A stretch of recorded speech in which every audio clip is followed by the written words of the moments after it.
नमस्कार, स्वागत है एक बार फिर से आप सभी का आपके अपने चैनल हनुमान सेवा परिवार में। आशा करते हैं प्रभु श्री हनुमान जी और परम पूज्य गुरुदेव बाबा नीम करोली महाराज जी आप सभी भक्तजनों पर असीम कृपा सदैव बनाए रखें।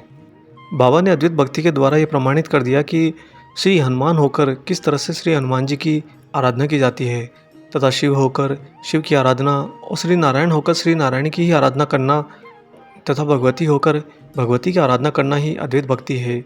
और महाराज जी ने इस अद्वैत भक्ति का बहुत ही सुंदर स्वरूप धारण किया है। बाबा का जो वास्तविक स्वरूप, शारीरिक रूप और भौतिक आयाम जो आप देखते हैं, उसमें बाबा सदैव सहज समाधि और अपनी आत्मा में ही स्थिर रहते थे। विश्व रूप परमात्मा में अद्वैत रूप से सदैव स्थिर रहते हुए भी सगुण रूप से वे मानवीय लीलाएं करते रहे। परम सत्य यह है कि सद्गुरु के अतिरिक्त परमात्मा और कुछ नहीं है। परम ज्ञान भी वही है। बाबा जी की श्री कृपा से मनुष्य के मन मानस में महान हरिभक्त का उदय होता है और उसका जीवन आगे जाकर बहुत ही मंगलमय हो जाता है।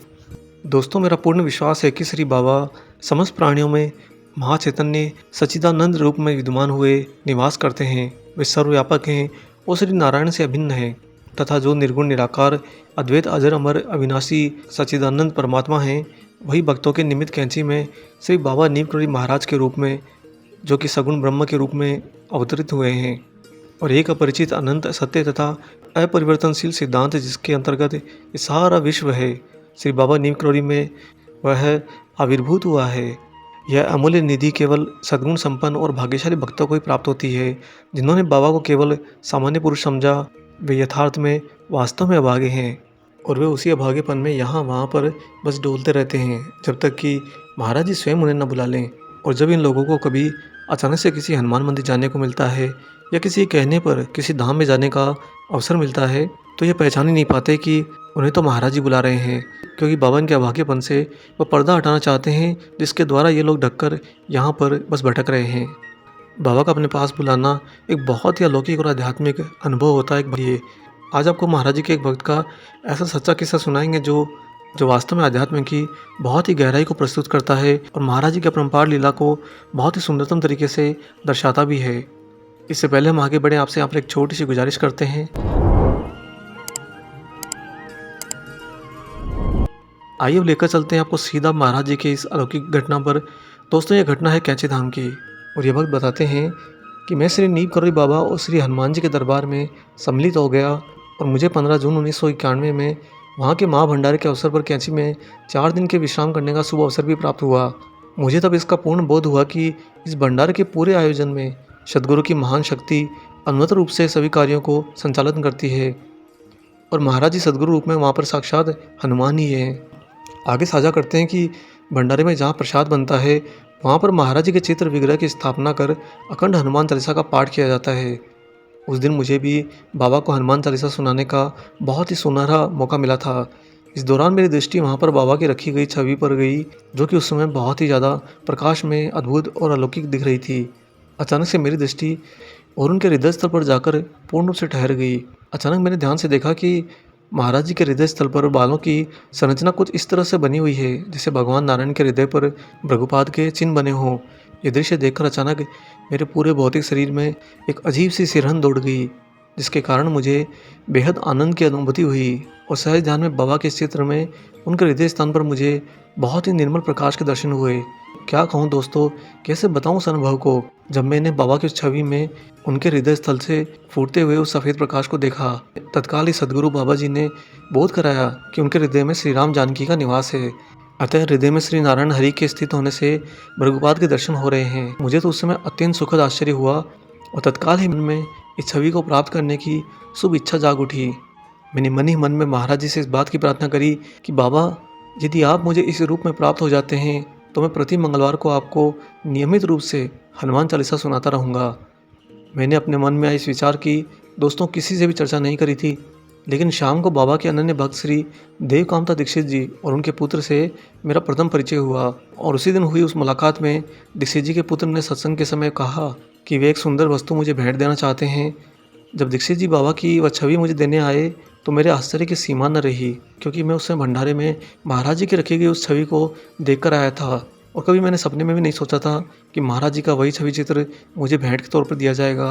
जब दीक्षित जी बाबा की वह छवि मुझे देने आए तो मेरे आश्चर्य की तो सीमा ही नहीं रही। मुझे उस समय एहसास हो गया था कि बाबा सर्वज्ञ हैं और हर व्यक्ति के हृदय में उठने वाली सूक्ष्म से भी सूक्ष्म बातों और विचारों को बेहद भलीभांति जान जाते हैं। मेरी इच्छा की पूर्ति बिना किसी से प्रकट किए ही अपनी छवि प्रदान करके उन्होंने कर दी।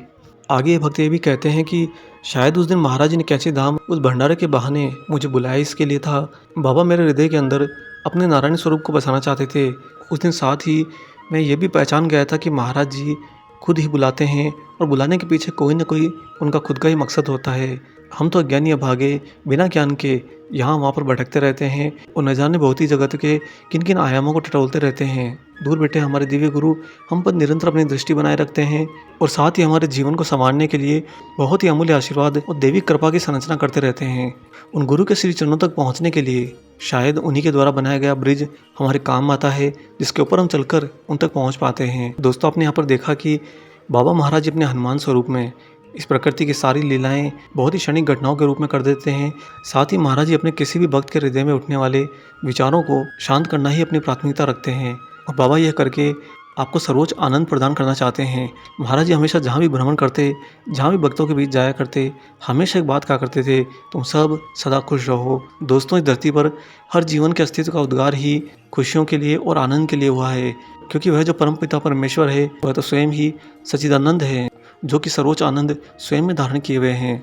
बाबा आप चाहे कहीं भी हो, किसी भी परिस्थिति में हो, जब बुलाएंगे तो आपको खींच कर वहाँ पर ले जाएंगे। उस समय पूरा ब्रह्मांड उनके सामने नतमस्तक हो जाता है। बाबा के अपने भक्तों की प्रति करी गई कोई भी प्रतिक्रिया इस ब्रह्मांड के द्वारा कभी नहीं रोकी जाती। साथ ही अगर दैनिक दिनचर्या में कभी भी अचानक से आप हनुमान मंदिर पहुँच जाते हैं या फिर किसी के कहने पर हनुमान मंदिर पहुंच जाते हैं, तो याद रखिए ये सब कुछ महाराज जी कर रहे हैं। बाबा को कैंची धाम बुलाएं, वृंदावन आश्रम बुलाएं, हनुमानगढ़ी बुलाएं या फिर कहीं और किसी भी हनुमान मंदिर में बुलाएं, सभी जगह पर एक ही समान रूप में महाराज जी उसी अस्तित्व के अंदर, उसी अद्वैत रूप के अंदर विद्यमान रहते हैं। अतः जब भी आप किसी हनुमान मंदिर में जाएं तो वहाँ पर महाराज जी को ही पाएं।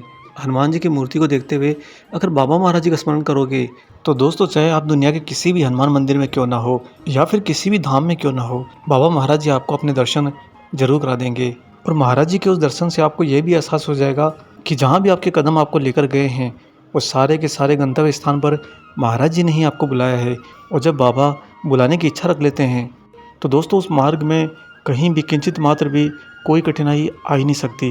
बाबा जी के बुलाने पर जिस तरह से हनुमान प्रभु श्री राम के बुलाने पर दौड़े चले जाते हैं, हमेशा महाराज जी के एक इशारे पर अपने प्रभु श्री हनुमान जी के स्वरूप को मिलन करने के लिए दौड़े चले जाइएगा। बाबा की इस अद्वैत भक्ति में आप भी प्रेम का एक छोटा सा बीज बनकर रहिए। आशा करते हैं आज का अलौकिक प्रसंग आपको पसंद आया हो। वीडियो अगर अच्छा लगा है तो जाने से पहले इसे लाइक ज़रूर कर दीजिए और दोस्तों, वीडियो को ज़्यादा से ज़्यादा शेयर भी कीजिए, साझा भी कीजिए। मिलेंगे बहुत जल्दी ही एक और ऐसे ही अलौकिक अंक के साथ। तब तक अपना और अपने माता पिता का संपूर्ण ख्याल रखिए और परम प्रभु श्री राम जी का निरंतर गुणगान करते हुए बाबा हनुमान और बाबा नीम करोली महाराज जी की निस्वार्थ होकर सेवा करते रहिए। जय सिया राम।